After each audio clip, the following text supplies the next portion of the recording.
പ്രവാസിയാകുന്ന ഭർത്താവ് അല്ലെങ്കിൽ തോട്ടത്തിലോ പറമ്പത്തിലോ ജോലി ചെയ്തിട്ട് തിരിച്ചു വരുന്ന പാവപ്പെട്ട ഭർത്താവിനെ സ്നേഹം കൊണ്ട് വീർപ്പ് മുട്ടിക്കാൻ ഭാര്യയ്ക്കാകണം. അല്ലാഹു തൗഫീഖ് തരട്ടെ. അങ്ങനെ വളരെ സന്തോഷത്തിന്റെ ദിനങ്ങൾ മുന്നോട്ട് പോകട്ടെ. ശരീരവും വസ്ത്രവും രണ്ടുപേരും ശുദ്ധീകരിക്കട്ടെ.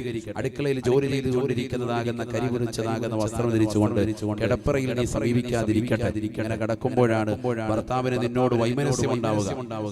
നിന്റെ സൗന്ദര്യത്തിന്റെ പരിപൂർണമായ എല്ലാം ഒപ്പിയെടുക്കാൻ ഭർത്താവിന് സാധിക്കാതെ വരുന്നതും അപ്പോഴാണ് മറ്റൊരു പെണ്ണിനെ കാണുമ്പോൾ ഒരുങ്ങി നടക്കുന്നത് കാണുമ്പോൾ അവളിലേക്ക് ഇഷ്ടം കൂടുന്നതും അതുകൊണ്ട് തന്നെയാണ്. അതുകൊണ്ട് നീ നിന്റെ വസ്ത്രവിധാനം നല്ലതുപോലെ ശരിയാകും. നിന്റെ ശരീരവും ശ്രദ്ധിക്കും. അവനവന്റെ വായ്നാറ്റം വലിയ വിഷയമാണ്. ദുർഗന്ധം വരുന്നുണ്ട് പലരുടെയും. ആരും ശ്രദ്ധിക്കാറില്ല. നമ്മൾ ആരും തന്നെ വീക്ഷിക്കാറുമില്ല, ശ്രദ്ധിക്കാറുമില്ല. നബി തങ്ങൾ പറഞ്ഞു, നിങ്ങളുടെ മേൽ നിർബന്ധമാക്കുമെന്ന് ഞാൻ ഭയക്കുന്നു, അതുകൊണ്ടാണ് ഞാനത് നിങ്ങളോട് കൽപ്പിക്കാത്തത് എന്ന് സയ്യിദുനാ റസൂലുള്ളാഹി. 5 നേരവും പരിശുദ്ധ പ്രവാചകർ പല്ല് തേക്കുമായിരുന്നു, മിസ്വാക്ക് ചെയ്യും നിസ്കാരത്തിന് മുമ്പ്. നമ്മൾ രാവിലെ ഒന്ന് ബ്രഷ് എടുത്താൽ അത് തന്നെ ആരെങ്കിലും പറഞ്ഞ് ഓർമ്മിപ്പിച്ചാൽ ചിലപ്പോൾ ചെയ്യും. അതിനിടയ്ക്ക് വല്ല ചായ കുടിച്ചു പോയാൽ പിന്നെ അന്നത്തെ ദിവസം വലിയ കേൾക്കലില്ല. അങ്ങനെ ആകുന്ന അവസ്ഥ. മക്കൾക്കാണെങ്കിലും ചെറുപ്പം മുതൽ അത് ശീലിപ്പിക്കണം. പല്ല് തേക്കൽ നിർബന്ധമാക്കണം.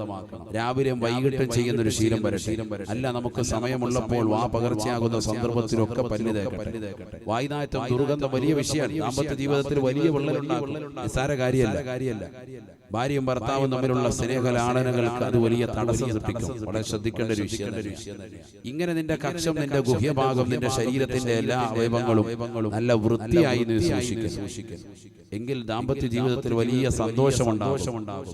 കിടപ്പറയിലേക്ക് കിടക്കുമ്പോൾ നല്ല വസ്ത്രം ധരിക്കും, നല്ല അത്തർ തേക്കും, പരസ്പരം ഇഷ്ടപ്പെടുന്ന രീതിക്ക്. മയ്യത്തിന് തൂക്കുന്ന സാധനം തൂത്തോണ്ട് കയറരുത്. ചെവിയിൽ അത് പഞ്ഞിക്കകത്ത് മുക്കി ചെവി വെച്ചോണ്ട് നടക്കും. പെണ്ണുങ്ങൾ ഇറങ്ങി ഓടും. അങ്ങനത്തെ സാധനം എടുക്കരുത്. ചിലരങ്ങനെയുണ്ട്, കാട്ടിക്കടിക്കുന്ന ഐറ്റമുണ്ട്. ഒരു മനുഷ്യനെ എടുക്കരുത്. അത് വലിയ പഞ്ഞിക്കകത്ത് മേത്ത് മുഴുവൻ തേച്ച് വെച്ചേക്കുന്ന ഒരു വിധത്തിൽ പെണ്ണുങ്ങൾ തയ്ച്ചോണ്ടിരിക്കുക. അപ്പോൾ ബെഡ്റൂമിൽ നിന്ന് ഇത് പോകാത്ത സാധനം 2 ചെവിക്കകത്ത് ചെവിക്കുറ്റിയിൽ തിരികെ വെച്ചോണ്ട് വന്നിരിക്കുകയാണ്. പഞ്ഞിക്കകത്ത് മുഴുവൻ കെട്ടി 5 കൊല്ലം കഴിഞ്ഞാലും മണം പോവില്ല. അങ്ങനത്തെ അവർക്കൂടി ഇഷ്ടപ്പെടാത്ത ഐറ്റോണ്ട് പോയി നല്ല ഫ്ലേവർ വാങ്ങി, ആൽക്കഹോൾ ഇല്ലാത്ത നല്ല സ്പ്രേ ഒക്കെ വാങ്ങിയിട്ട് ഉപയോഗിക്കുന്നത്. അങ്ങനെ വേണം.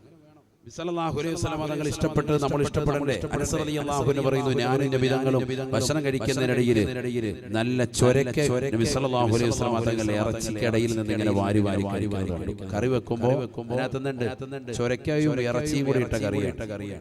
അങ്ങനെ ഒന്ന് കറി വെച്ച് നോക്കണം. ചൊരക്ക മനസ്സിലായില്ല? ചൊരക്ക ഇവിടെ ചെരങ്ങാന്നാ പറയാ. മലബാറിലൊക്കെ ചൊരക്ക.